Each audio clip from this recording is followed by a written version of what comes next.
Good morning all of you. This is Tarang. In the last class we have discussed the basic of coordinate geometry class 9. Okay.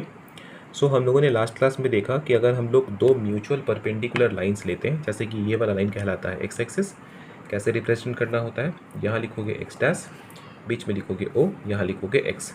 तो x axis इसको लिख सकते हो x dash O x. अगर बात करें Y axis की तो वाई एक्सिस लिखा जाएगा, ऊपर लिखो वाई, नीचे बीच में ओ है और नीचे वाई डैश हो जाएगा, तो ये हो जाएगा वाई ओ वाई डैश। हो गया रिप्रेजेंटेशन। तो ये पूरे प्लेन को 4 पार्ट्स में डिवाइड कर चुका है। ये कहलाता है फर्स्ट क्वाड्रेंट, ये होता है सेकंड क्वाड्रेंट, ये होता है थर्ड क्वाड्रेंट और ये होता है फोर्थ क्वाड्रेंट। ओके, अब देखो कैसे पता चले कि कौन सा पॉइंट किस क्वाड्रेंट में लाई करेगा। इसके लिए क्या करना है, तो जैसे हम लोगों ने बनाया क्वाड्रेंट्स और लिखा नंबर्स, तो यहाँ पे तो 0 होता है ओरिजिन, ये है 1, ये है 2, ये है 3, ऐसे ही सो ऑन आगे लिखोगे। इधर लिखोगे -1, यहाँ लिखोगे -2, यहाँ लिखोगे -3 एंड सो ऑन, ऊपर प्लस में 1 2 3 और नीचे माइनस में -1 -2 -3 ऐसे लिखोगे। ठीक है, यहाँ पर लिखा हुआ है एक्स डैश, बीच में ओ है, यहाँ पर लिखा हुआ है एक्स, ऊपर है वाई, बीच में ओ और नीचे है वाई डैश। ओके, तो देखो अगर कोई भी पॉइंट इस फर्स्ट क्वाड्रेंट में लाई कर रहा है, ओके, तो पॉइंट हमेशा कैसा लिखा जाता है, पहले एक्स देन वाई ऐसे लिखा जाता है। ओके, ऑर्डर्ड पेयर में।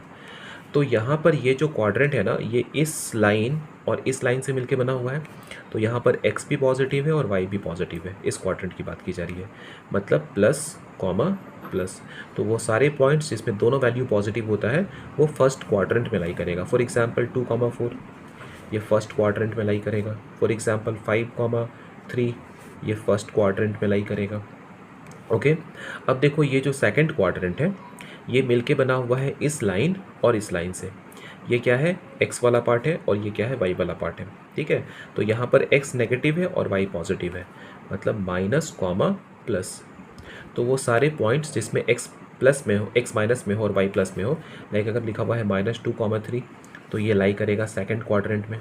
अगर लिखा हुआ है -5,4 तो ये भी लाई करेगा सेकंड क्वाड्रेंट में। ओके, अब देखो ये जो तीसरा वाला क्वाड्रेंट है, थर्ड क्वाड्रेंट है, इस थर्ड क्वाड्रेंट में x भी नेगेटिव है और y भी नेगेटिव है, दोनों नेगेटिव है, तो इसका मतलब माइनस कॉमा माइनस। तो वो सारे पॉइंट्स जिसमें x और y दोनों नेगेटिव होता है वो लाई करेगा ये थर्ड क्वाड्रेंट में। लाइक अगर मान लो लिखा हुआ है -2, -3 तो ये थर्ड क्वाड्रेंट में लाई करेगा। अगर लिखा हुआ है -5, -7 तो ये भी थर्ड क्वाड्रेंट में लाई करेगा। ये तीनों दोनों का दोनों थर्ड क्वाड्रेंट में लाई करेगा। अब देख सकते हो ये जो फोर्थ क्वाड्रेंट है, ये वाला क्वाड्रेंट है, इसमें x पॉजिटिव है और y नेगेटिव है, तो plus and then minus. Okay, तो अगर मान लो लिखा हुआ है 5, -6 या लिखा हुआ है 7, -4 तो इसमें फर्स्ट x पॉजिटिव है और देन नेगेटिव है, तो ये कहाँ लाई करेगा, ये फोर्थ क्वाड्रेंट में लाई करेगा। क्लियर हो गया। ओके, इसके अलावा ये तो हो गया first quadrant, second quadrant, third quadrant और फोर्थ क्वाड्रेंट। अगर 0 0 की बात की जाए, मान लो x भी 0 है y भी 0 है, तो इसे बोला जाता है ओरिजिन। इसे बोला जाता है ओरिजिन। ये होता क्या है, point of intersection of axis. ये होता है पॉइंट ऑफ